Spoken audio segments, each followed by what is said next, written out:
말씀 민수기 34장 보겠습니다.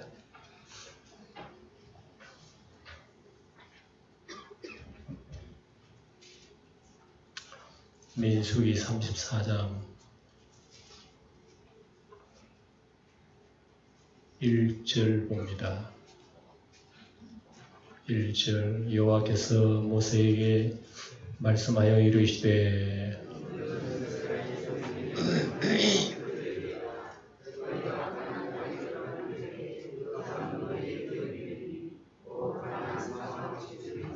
너희 남쪽은 에돔 곁에 접근한 신광야니 너희의 남쪽 경계는 동쪽으로 염의 끝에서 시작하여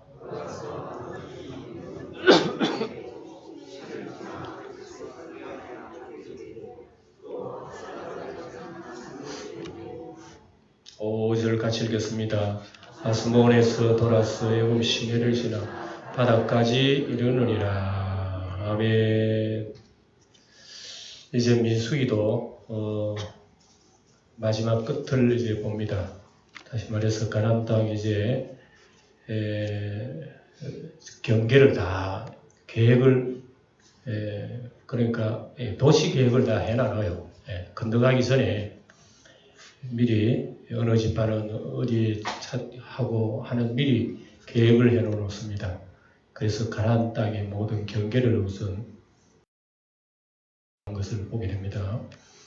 1절에 다시 봅시다. 여호와께서 모세에게 말씀하여 이르시되 모든 이런 여러분 이스라엘 백성들이 출애굽하고 광야 생활 가나안 땅에 돌아와서 그들이 거주 생활 경계 이 모든 건 누가 하느냐? 하나님이 하셔요.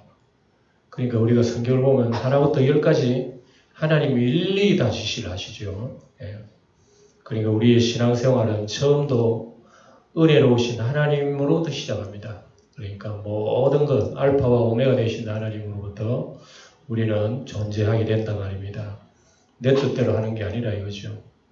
그래서 여호와께서 모세에게 말씀하여 이르시되 너는 이스라엘 자손에게 명령하여 그들에게 이르라. 너희가 가나안 땅에 들어가는 때에 그 땅은 너희의 기업이 되리니 곧 가나안 사방 지경이라. 하나님이 다 이거는 약속하신 말씀입니다. 하나님이 400년 전에 얘기한 거예요. 아브라함과 이삭과 야곱에게 가나안 땅을 하나님의 백성의 땅으로 주겠다고 약속을 한 것이 이루어진 거예요.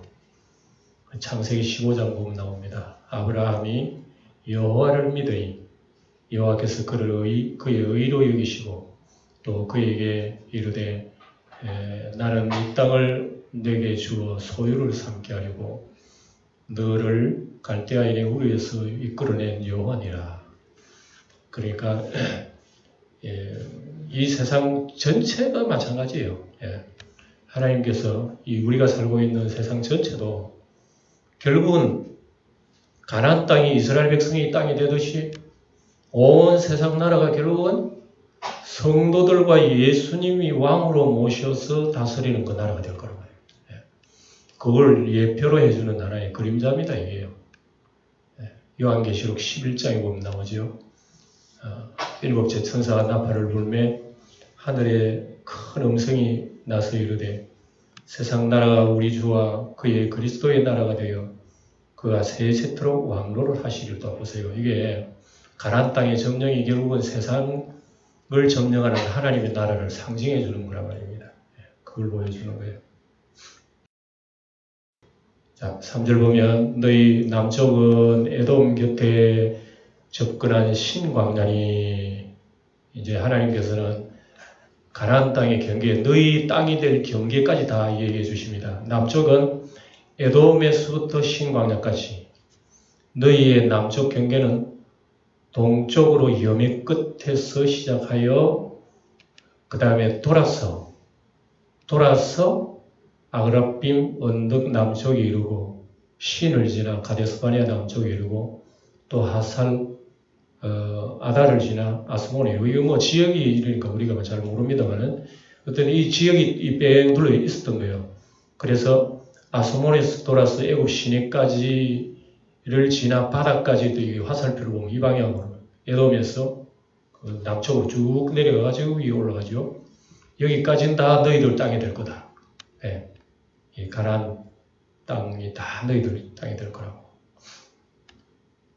서쪽 경계는 대해가 경계가 된다. 지중해가 다 이 경계가 된다는 얘기입니다. 너희의 서쪽 경계니라. 그 다음에 북쪽 경계는 이러하니 대해에서부터 호로산까지 저 위에 경계가 있습니다. 예, 그 호로산에서 그 하마드기에 이르고 스다스에 이르고 그 경계가 또 시브론을 지나 하살에나에 이르르니 이는 너희 북쪽 경계이니라. 이렇게 도표만 미리 보면 됩니다. 저까지 경계구나. 그리고 동쪽 경계는 하살에나에서 그 스밤에 이르고 또 경계가 또 스밤에서 리블라로 내려가서 아인 동쪽에 이르고 또 내려가서 긴네레 동쪽 해변에 이르고 그 경계가 또 요단으로 내려가서 염해에 이르나니 너희 사방의 땅의 사방 경계가 이르니라. 그러니까 요게입니다. 빨간 줄 쭉 끊어 요게 전체에 너희들이 땅이 될 거야. 이게 가나안 땅이라고 합니다. 여기에 가나안 족속들이 살고 있었는데 아주 흉악한 족속들입니다. 아주 죄악 덩어리요. 그래 하나님은 썩을 대로 썩은 이 땅을 심판을 하고 새로운 싹을 옮겨 심어 놓는 거예요. 이스라엘 백성이라. 결국은 이 세상 나라가 이렇게 다 점령당하고 심판을 받게 되고 하나님의 나라가 이 땅에 세워질 것임을 얘기하는 겁니다. 세상 나라 하나님이 정하시고 그으신 선이 있습니다. 다 하나님께서 하나님의 나라를 이스라엘 백성 들어가서 살아야 할 그걸 다 경계를 해주셨듯이 우리가 살고 있는 모든 세상은요. 왜 대한민국은 이 땅에 이래서 저절로 된 거겠죠? 절대 그렇지 않습니다. 이 세상 나라 모든 경계는 하나님이 다 정하신 겁니다. 사도행전 17장에 보면 바울이 뭐라고 그랬냐면 인류의 모든 족속을 한 혈통으로 만드사 온 땅에 살게 하시고 그들의 연대를 정하시며 거주의 경계를 한정하셨다 그랬죠. 그러니까 나라의 크고 적은 나라, 좁은 나라, 넓은 나라, 기름진 나라, 척박한 나라, 이 나라 보면 다 특징들이 있잖아요, 그죠? 우리 인간들이 뭐 우연히 그런 것 같지만 사실은 인간적으로 볼 때는 우연이죠. 그러나 하나님은 그 배후에 역사하셔서 하나님이 다 조정하신 거예요. 사람이 어찌할 수 없는 겁니다. 우리의 믿음의 분수도 여러분 있습니다. 우리 성도의 뭐 믿음 그러면 여러분 뭐 믿음으로 뭐든지 할 수 있고 다 되는 것처럼 그래 하지만요. 믿음도 자기 분수가 있어요. 자기 분수가 있기 때문에 믿음에 지나치도록 과한 욕심은 믿음이 아니에요. 믿음 가지라 그러니까 뭐 굉장한 뭐 믿음으로 믿습니다 그리고 욕심 부리는 그런 믿음은 믿음이 아니에요. 이것도 분수를 지키라고 바울은 얘기합니다. 로마 12장 보면 뭐라 그럽니까? 마땅히 생각할 그 이상의 생각을 품지 말고 오직 하나님께서 각 사람에게 나누어 주신 믿음의 분량대로 믿음이 뭐대로? 믿음의 분량이 있어요. 믿음의 분량. 분량대로 지혜롭게 생각하라. 믿음의 분량을 뛰어넘는 것은 교만입니다. 교만. 욕심이요 탐욕이 교만이에요. 우리의 믿음 생활을 그렇게 하면 안 되는 거예요. 하나님 그런 것을 주실 줄 믿습니다. 태산이 옮겨질 줄 믿습니다. 해보세요. 자기 입만 아파서 그러다가. 그러니까 항상 자기 믿음을 바로 파악을 할 수 있어야 돼요. 그래서 그리 미치지 못하는 것에 대해서 하나님 앞에 탄식할 뿐이지 없는데도 있는 것처럼 막 이렇게 자기 스스로 자기한테 속여버려요. 그런 믿음은 좋은 믿음이 아니에요. 온전치 못한 믿음, 교만한 믿음. 그래서 언제나 우리의 신앙생활은 현실에 처한 현실을 만족할 줄 알고 거기에 감사할 줄 알고 또 부족하면 내가 모자라 그렇다 하고 하나님 앞에 우리 자신을 내려놓는 그런 자세는 아주 신앙이 좋은 자세입니다. 그 다음에 모세가 이스라엘 자손에게 명령하여 이르되 너희는 너희가 제비 뽑아 받을 땅이라 여호와께서 이것을 9지파 내게 주라고 명령하셨나니 그랬습니다. 지도를 보면 이렇게 각 지파의 땅이 분배가 되어 있습니다. 반지파 하는 것은 요셉의 두 아들 지파입니다. 요셉 지파는 원래 하나인데 요셉은 영적으로 장자지파예요. 왜냐? 요셉 때문에 10아들들이요 다 먹이 살린 거예요. 그래서 요셉은 영적 장자로서 나중에 2배의 기업을 받습니다. 그러니까 요셉의 2아들 에브라임과 므낫세가 각각의 지파대로서의 그 땅을 분배를 받죠. 그래서 이 반지파하는 것은 요셉의 2아들 지파라고 합니다. 2아들 지파 중에 한 지파를 반지파라고 해요. 그 동쪽에 보면은 므낫세, 갓, 르우벤, 므낫세의 땅이 크죠. 그 위에, 그죠? 이건 요셉의 반지파라고 해요. 반지파가 얻은 땅이에요. 그 요단강 건너 3지파가 있습니다. 므낫세, 갓, 르우벤. 여기에 아주 자기들은 좋은 땅 차지했습니다. 그 다음 나머지 9지파가는 이제 서쪽으로 들어가서 그 땅을 얻게 되는 겁니다. 요단 동편 땅은 이미 2지파 반이 차지하고 있었고, 그 다음에 14절 루벤 자손의 지파와 갓 자손의 지파가 함께 그들의 조상의 가문에 따라 그들의 기업을 받을 것이며, 므낫세의 반쪽도 기업을 받음이니라. 이 2지파와 그 반지파는 여리고 맞은편 요단 건너편 해돋는 쪽에서 그들의 기업을 받으리라. 여호와께서 또 모세에게 말씀하여 이르시되 너희에게 땅을 기업으로 나눌 자의 이름은 이러하니라. 그러니까 각 지파의 대표자의 이름들이 나옵니다. 이름을 받을 자, 땅을 기업으로 받을 자의 얘기합니다. 그래서 제사장 엘라살과 눈의 아들 여호수아니라. 너희는 또 기업의 땅을 나누기 위하여 각 지파의 한 지휘관씩 택하라. 대표자지요. 분배를 위한 각 지파 대표자를 세웁니다. 공정한 분배와 분쟁을 없애기 위해서 이렇게 한 지휘관씩 세워서 정확하게 합니다. 제사장 엘라살과 여호수아를 중심으로 해서 땅을 분배한다. 그 다음에 이름들이 나옵니다. 1절에 보면 유다지파에서는 누가 나온다고요? 여러분 대답해 보세요. 19절에 유다지파에서는 대표가 누구예요?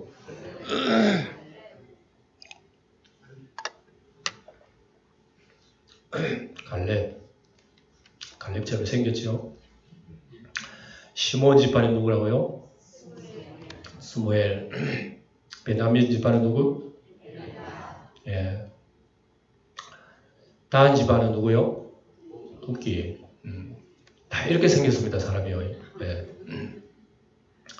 그 다음에 므낫세 자손 지파 누구죠? 한니엘이라는 사람. 에브라임 지파는요?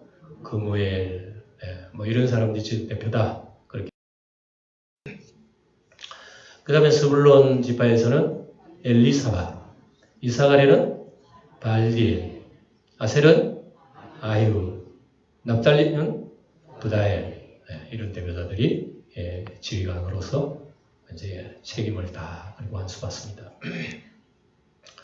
이들이 여호와께서 명령하사 가나안 땅에서 이스라엘 자손에게 기업을 받게 하신 자들이니라. 그래서 하나님은 모든 것을 준비하신 여호와 이름입니다. 딱딱 준비하셔요. 그러니까 우리가 성경을 보면 너무 놀라운 것은 하나님은 세미한 기기보다 더 예민하게 세상 역사를 쫙 움직이시고 정확하게 돌아가시고 정확하게 맞추시고 너무나 놀랍습니다. 그게 하나님 역사입니다. 우리가 세상 역사 보면 국제사회, 국제 역사 보면 얼마나 여러분 복잡하고 세상에 지 마음대로 굴러가는 것 같아요. 그러나 그런 가운데서도 하나님의 뜻은 이루어져 갑니다. 비록 더딜지라도요, 하나님의 역사는 그대로 정확하게 이룹니다. 그러니까 이 모든 것은 하나님이 하시는 일임을 우리에게 알려주는 거예요. 아브라함과 이삭과 야곱에게 미리 예고하신 거예요, 이거. 그런데 수백 년 지나서 하나님 보세요. 하나도 안 틀려. 우리는 며칠만 지나도 잊어버릴 수가 있잖아요. 내가 언제 그 말 했노? 하고. 우리 하나님은 수백, 수천 년 지나도요, 그거에 대해서는 정확하게 이루어주신다. 우리 하나님을 찬송해야 됩니다. 때가 되어서 출애굽하게 하신 거, 이거 다 옛날에 아브라함한테 약속한 거 아닙니까? 광야에 40년간 훈련하시는 거, 천국 가는 성도 여러분 믿음이 택하시고 부르신 거, 제가 늘 강조하지만 여러분들 하나님 택하시고 부르시고 하나님의 자녀된 것은 결코 우연이 아니라는 것을 기억하시기 바랍니다. 절대로 우연이 아니에요. 여러분들의 이름은요 하나님 아버지 앞에 얼마나 즐거움이냐면 스바냐에 보면 내가 너희로 인하여 기쁨을 내가 이기지 못한다 이런 표현을 하고 있어요. 하나님이 우리 같은 사람이 뭐건데 너를 통하여 기쁨을 이기지 못한다 그래요. 그렇게 우리 하나님 백성을 사랑하셔요 하나님. 그러니까 우리가 그걸 믿으면 정말 가치가 있는 게 뭔가를 우리가 알 수가 있어요. 예. 우리는 예수님을 잘 모르고 하나님을 잘 몰라요. 솔직히 오래 믿어도. 그저 오래 믿긴 믿어도 당장 눈에 띄는 게 더 우리에게는 더 다가오는 거지. 주야 주야 그래도 눈에 안 보이니까 사실은. 예. 우리 아침 제가 말씀한 것처럼 눈에 띄는 만나에 대해서는 우리가 그냥 죽으라고 쫓아다니지만 영생에 대해서는 그냥 대접을 하지 못합니다.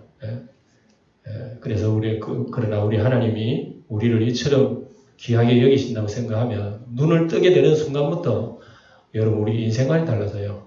이게 우리의 천국 가는 성도의 노정기란 말입니다. 지금도 우리를 훈련하고 계신다는 거 여러분 잊지 마시기 바랍니다. 천국 가는 날, 천국의 영원한 기업을 우리에게 주시는 그날까지 우리 성도들을 훈련하여 매일 매 순간 생활을 통해서 환경을 통해서 우리의 신앙을 연마하십니다.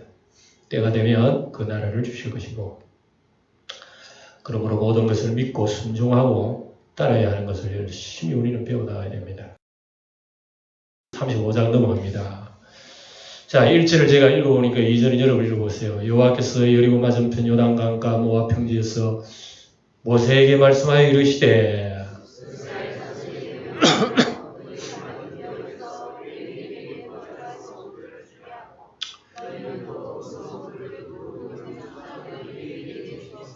삼절 성읍은 그들의 거처가 되게 하고 초장은 그들의 재산인 가축과 짐승들을 둘 곳이 되게 하라. 자, 35장에 와서는 어느 지파에게 말한다고요?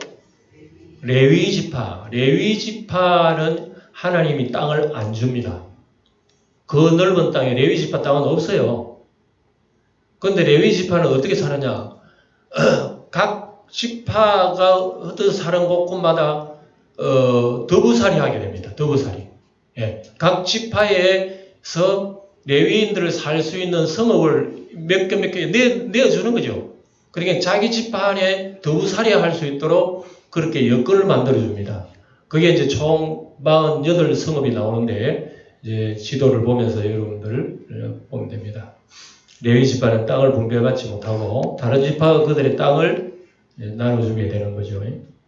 그래서 주거지의 크기도 사람의 마음대로 정하는 게 아닙니다. 레위 지파의 주거지도 하나님이 딱 정해줍니다. 이렇게 해라, 이렇게 해라.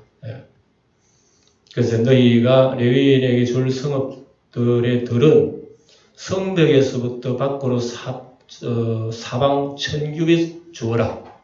그러니까 여러분 이 그림을 보면 예를 들어서 이게 하나의 그들이 떼어준 레위인의 성읍이라 하자. 그러면 그들이 그 하에 있는 동서남북 1000규빗씩 돌아가면서 한 4.5km는 레위인들이 거할 수 있도록 그렇게 농사를 짓든지 목축을 하든지 할 수 있도록 레위인들이 삶의 터전이 될 수 있도록 그렇게 해라는 그렇게 주님 지시.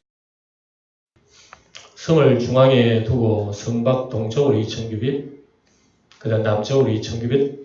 이 그림을 보시면 대충 이런 식입니다. 서쪽으로 2000규빗, 북쪽으로 2000규빗 청량해라. 그래서 레위인의 성읍들 뺑 돌아서 그네들이 생업을 할 수 있는 이런 터전입니다. 이렇게 하도록 정한 겁니다. 6절에 보면 너희가 레위인에게 줄 성읍은 살인자들이 피하게 할 도피성으로 6성읍이요. 그 외에 42성읍이라. 그러니까 모두가 몇 성읍입니까? 레위 성읍이 48성읍이 되죠. 도피성 몇 성읍? 6개. 그 다음에 그 외에 42성읍이라고 그랬으니까 도피성까지 치면 전체 레위인들이 살아갈 성읍은 48성읍이 되는 겁니다. 그렇게 그래서 여러분 오른쪽 지도에 보면 까만 점들이 꼭꼭꼭 찍혀있죠. 이것은 각 지파의 레위 성읍들이 몇 개인가를 알려주는 거예요. 그래서 어느 지파는 2개, 어느 지파는 4개. 저 아래에 유다 지파는 제일 많아요. 유다 지파의 레위 성읍들이 가장 많습니다. 그래서 각 지파에서 얻은 레위 지파의 성읍이 여호수아 21장에 보면 아주 자세하게 나옵니다. 7절 너희가 레위인에게 모두 48성읍을 주고 그 초장도 함께 주되 너희가 이스라엘 자손의 소유에서 레위인에게 너희가 성읍을 줄 때 많이 받은 자에게는 많이 떼어주고 적게 받은 자에게는 적게 떼어줄 것이라. 각기 받은 기업을 따라서 그 성읍들을 레위인에게 줄지니라.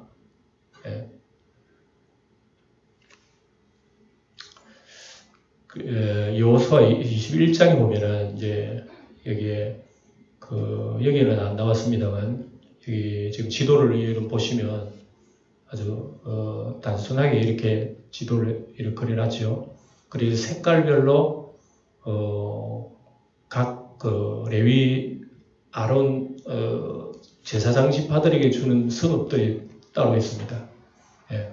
그래서 제사장 그핫 자손, 게르손 자손, 므라리 자손들이 있는데 이 성읍의 색깔에 따라서 이런 색깔은 어느 자손 주고 저 색깔은 어느 자손에게 줘라 하는 그런 게 여호수아 21장에 나와 있습니다. 여기까지 다 여기 또 공부할 수 없고 그냥 지나갑니다. 이렇게 해서 아주 자세하게 하나님께서 성읍을 이렇게 분별을 하셨구나 하는 걸 알게 됩니다. 그래서 레위인은 이스라엘 사이에서 거하면서 하나님이 섬기는 것을 도와줍니다. 그러니까 인간적으로 보면 레위 지파가 좀 불쌍한 지파예요. 왜냐? 2살이 하니까 여러분 자랑스럽습니까? 이스라엘 자기 형제 지파에서 성읍을 얻어가 사니까 불쌍하지요. 그러나 불쌍한 게 아니지요. 왜냐하면은 하나님이 그렇게 하신 것은 각 지파의 레위인들이 다 들어가가지고 그들의 신앙을 돌보는 겁니다. 예. 그래 하나님 제사를 돌봐주고 하나님과 중개자를 해주는 이런 종교 지파이기 때문에 그렇게 하는 거예요. 예. 그래 전적으로 레위 지파는 그렇게 헌신을 하는 겁니다. 하나님께. 자, 9절에 여호와께서 또 모세에게 말씀하여 이르시되 이스라엘 자손에게 말하여 그들에게 이르라. 너희가 요단강을 건너 가나안 땅에 들어가거든 너희를 위하여 성읍을 도피성으로 정하여 부지 중에 살인한 자가 그리로 피하게 하라. 예. 이 도피성은 여러분 잘 알죠? 부지 중에 살인했다는 것은 뭐냐면 실수 살인자를 보호하는 겁니다. 실수로 살인할 수 있잖아요. 그죠? 사람 죽일 의도가 없었는데 죽은 거야. 그러면은 그 죽은 피해자의 가족이 자기 가족을 죽인 그 사람 죽이려고 안 하겠어요. 그러니까 그 사람은 하나님 보호를 해주시는 거예요. 어디로 피해야 되는? 도피성으로 피하면 되는 거예요. 도피성으로 피하면은 원수가 와서 죽일 수가 없어요. 하나님 법을 그리 정해놨어요. 네. 그러니까 여러분 살인을 하더라도 살인을 하면 반드시 사람을 죽일 지내는 이게 법입니다. 네. 그런데 살 수가 있는 것은 이거 우연히 생각 없이 부지 중에 실수로 죽인 것은 하나님께서 그런 걸 다 봐줍니다. 그래서 생명을 보호를 하는 거죠. 그래서 이것은 나중에 이제 뒤에도 나올 겁니다만은 이 도피성이라고 하는 것은 참 묘한 하나님의 사랑의 울타리예요. 도피성이 없으면 여러분 실수를 해서 사람을 죽여도 그 사람 죽어야 되는 거예요. 도피성이 그걸 다 보호를 해주니까 얼마나 묘한 여러분 하나의 보호인지 몰라요. 사실은 우리 인간은 도피성에 들어갈 수 있는 자격이 있는 사람이 아무도 없습니다. 그런데 우리는 하나님 앞에 노골적으로 죄인이 되었으면서도 영원한 도피성에 피할 수 있는 이런 여건을 하나님 만들어 주신 것이 예수님의 복음의 사건이에요. 예수님의 복음은 사실은 우리가 피할 수 없는, 들어갈 수 있는 자격이 없어요, 우리가. 그럼에도 불구하고 우리를 거리로 들어가도록 하는 것이 이 하나님의 놀라운 그런 영적인 뜻이 있는 거예요. 이게 도피성 의미는 그런 의미가 있습니다. 그러니까 하나님께서는 참 세밀하신 분입니다. 하나님의 사랑과 자비는 이렇게 세미하신 분이에요. 이는 너희가 복수할 자에게 또 배하는 성을 삼아 살인한 자가 회중 앞에 서서 판결을 받기까지 죽지 않게 하기 위함이니라. 그러니까 하나님은 억울한 일 당한 사람들이 부당한 벌을 받지 않도록 세심하게 배려합니다. 그러니까 여러분 율법에 보면요, 뭐 죄를 지으면 반드시 죽는다는 그런 게 있어서 너무나 무섭습니다만, 그러나 무서운 걸 뿐만 아니라 그 율법 속에는 하나님의 세미한 자비가 있어요. 깔려 있어요. 그걸 사람들이 잘 몰라요. 그래서 하나님은 얼마나 자비로우시고 긍휼이 많으시고 인자로우신 하나님인지 모릅니다. 그 율법 속에 다 있어요, 이게. 그러나 이스라엘 백성들은 이런 거는 세미하게 잘 보지 않습니다. 그저 자기들 잘 되는 하나님, 강하게 해주시는 하나님, 부자되게 해주시고 정치적으로 군사적으로 강하게 해주시는 이런 하나님을 원하지, 자기들은 뭐 이웃을 배려하거나 뭐 약한 자를 돕거나 이런 하나님 별로 생각지 않아요. 그런 메시아는 아주 생각지도 못했단 말입니다. 그런데 여기에서는 아주 자세하게 하나님의 자비를 우리에게 보여주고 있습니다. 그래서 하나님은 작은 일에 세심하신 분이라는 우리 신약 성경에도 많이 나오죠. 우리 안에 우리 예수는 지극히 적은 일에 충성한 것을 하나님께서 귀하게 보십니다. 그러니까 지극히 작은 어린 아이에게 나의 이름으로 냉수 한 그릇 주는 그것도 우리 예수님은 그냥 피하여 보지 않는다 그러죠. 그만큼 우리 신약의 성도들이 신앙생활에 있어서 남이 잘 눈에 띄지 않는 그런 마음 씀씀이, 자세, 그것까지도 하나님 보고 계신다는 거죠. 그걸 하나님 귀하게 여기시는 거예요. 나는 몰랐는데. 그래서 여러분 마태복음 25장 보면 그런 말씀 나오잖아요. 우리 주님이 나그네 되었을 때, 병들었을 때에, 옷을 벗었을 때에, 옥에 갇혔을 때, 매맞았을 때에 오른쪽에 있는 양들은 다 돌아보았다는 얘기입니다. 돌아봤는데 양들이 하는 말이, 주여 우리가 그리 한 적이 없습니다. 우리가 나그네 돌아본 적도 없고요. 우리 뭐 병든 자 돌아본 것도, 옥에 갇힌 거 돌아본 것도 아니고 그랬다 그러니까, 그때 주님 뭐라 그랬습니까? 아니야. 너희들이 지극히 작은 자 하나에게 너희들이 느끼지 못했지만 너희들이 그런 자에게 한 그것이 곧 나에게 한 것이라고 깨우쳐 준 거예요. 그때의 양들이 그렇구나. 그런데 이제 오른쪽에 있는 염소는 뭐라 그랬죠? 내가 나그네 됐을 때 널 돌보지 않았고, 병들었을 때 와서 보지 않았고, 옥에 갇힐 찾지도 아니었고, 헐벗었을 때 입히지 않았고, 줄일 때 먹이지 않았고, 목마르을 때 마시지 않았다 이러니까, 어이구 주여 우리 언제 안 그랬습니까? 다 했는데요. 그런데 그때 주님께서 하시는 말씀, 지극히 작은 자에게 하지 않은 그것이 나에게 하지 않았다고 얘기한 거죠. 그리고 우리의 신앙생활은 이런 데서 눈을 떠야 되는 거라고 합니다. 대단히 우리 하나님 앞에 우리가 무슨 공로를 세우거나 대단히 착한 일을 해야지 무슨 우리 하나님이 상 주시는 것처럼 그렇게 생각하지만요, 우리의 올바른 신앙생활은 여러분 일상생활 속에서 하나님 말씀을 가지고 내 몸소 향기를 품는 그 외에 하나님 굉장히 귀하게 여기신다는 겁니다. 믿습니까? 꼭 믿어야 돼요. 이게 저는 우리 영광교회 성도들이 어떤 외식적인 신자가 안 되기를 바랍니다. 이 예배당에 나와 예배 1시간 잘 드렸다고 1등 신자로 저는 절대로 그걸 보지 않습니다. 생활 속에서 신앙생활을 하는 게 최고입니다. 생활 속의 신앙생활은 눈에 띄지 않아요. 옆 사람도 모릅니다.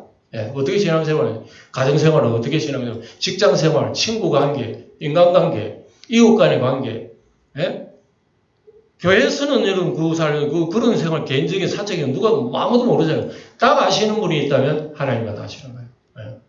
그러니까 하나님이 인정받는 생활을 할 때에 얼마나 아름다운 생인지 모릅니다. 그리고 우리가 기도 제목을 바로 그렇게 해야 됩니다. 내가 하나님 아버지 주일날도 내가 예배 잘 드렸지요. 11조도 잘했죠. 저거 잘했죠. 그럼 1등이죠. 바깥에 나가서 남하고 싸우고 욕하고 막 비난하고 이런 사람 보세요. 그거 나중에 주님 내도 모른다 그럽니다. 왜? 주님을 믿는 생활이 아니기 때문에. 그러니까 우리가 신앙생활은요, 우리 이런 걸 보면서 어떤 것이 주님 보실 때 올바른 신앙생활이구나 하는 걸 우리가 느낄 수가 있는 거예요. 그래서 작은 일에 이런 세심하신 우리 하나님을 보게 되는 겁니다. 아흔아 마리 양아 한 마리 길 잃은 양을 찾으시는 이런 모습도 마찬가지죠. 너희가 줄 성읍 중에 6을 도피성이 되게 하되 세 성읍은 요단이 쪽에 세 성읍은 가나안 땅 쪽에 모두 몇 성읍이에요?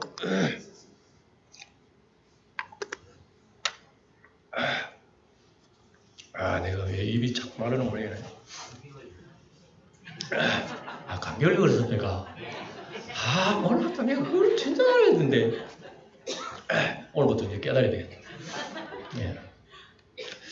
골고루 혜택이 당할 수 있도록 여러분 보세요. 우연히 살인을 했는데 도피하는 곳이 저 북쪽에만 있으면 가다가 더 죽을 거예요. 그죠? 그러니까 하나님이 이걸 다 계산을 해가지고 딱 배치로 맞도록 해가지고 전체 땅 구조에 균형 맞도록 해서 도피성을 딱 설치를 합니다.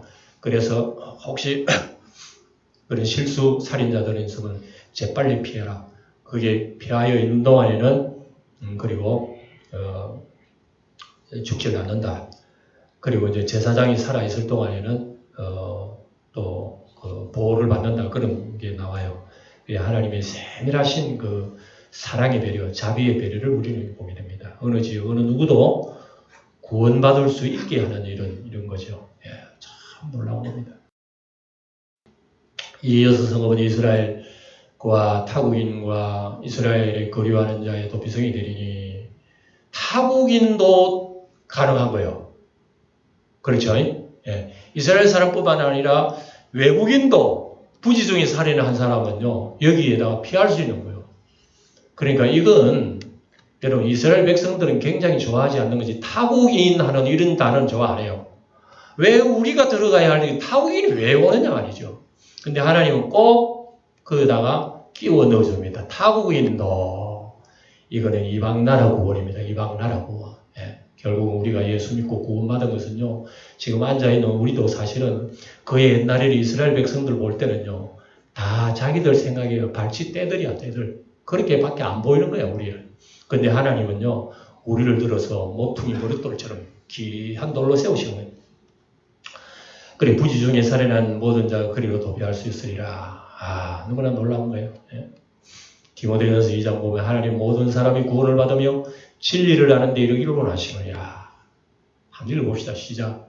하나님은 모든 사람이 구원을 받으며 진리를 아는 데 이르기를 원하시느니라. 이거 다 기억해야 됩니다. 하나님은 모든 사람이 구원을 받으며 따라해봅시다. 구원을 받으며 왜 제가 구원을 받으며 강조하느냐 그러면요. 거꾸로 얘기하면 모든 사람이 구원받지 못합니다. 왜 구원받으며 구원 못 받는다는 건 뭘까요? 아침에 얘기 드렸습니다. 영생을 받지 못하는 사람이 세상에 부직이 있습니다. 하나님이 불러주지 아니하시면 예수 따라다녀도 이 영생을 못 얻어요. 이게 여러분 믿어집니까 도대체? 그게 예수님이 가르쳐주신 진리예요. 그러니까 부디 우리 성도들은 이 구원을 받은 것에 대해서 참 귀하게 생각할 수 있는 그런 그 안목이 열려야 됩니다. 정리하겠습니다. 자, 하나님이 400년 전에 아브라함과 이삭과 야곱에게 약속하신 것을 반드시 이루어내십니다. 하나님은 옛날에 언약을 했는데요. 수천 년이 지났는데 안 잊어버려. 바로 그분이 하나님이십니다. 그러니까 세상 역사는요. 지금 수천 년이 지났다잖아요. 우리 성경 역사로 보면 한 6,000년, 7,000년이 지났다 간다고 그러지만 인류의 여러분 무슨 과학적으로 보면 지구는 수억 년 됐다고 그럽니다. 그러나 그 모든 역사에 반드시 시작을 하시고 마지막을 장식하시는 분이 하나님이십니다. 하나님의 뜻이 이루어질 거예요. 그리고 이 세상 전체가 다 예수님의 나라가 되어서 성도들은 예수님과 함께 왕도로 살 때가 오게 될 거고 오늘 우리의 성도들은 이러한 소망 가지고 오늘도 인내를 가지고 주님을 바라봅니다. 어느 지역 어느 누구도 없이 구원받을 수 있게끔 우리 하나님은 그렇게 하십니다. 이런 소망 가지고 우리는 항상 승리 축원드립니다. 기도하고 마칩시다. 언약의 하나님, 그 조상들에게 약속하신 언약을 수많은 세월 속에서도 변치 않으시고 신실하게 이루시는 우리 하나님, 하나님의 뜻이 하늘에서와 같이 땅에서도 이루어지게 하옵소서.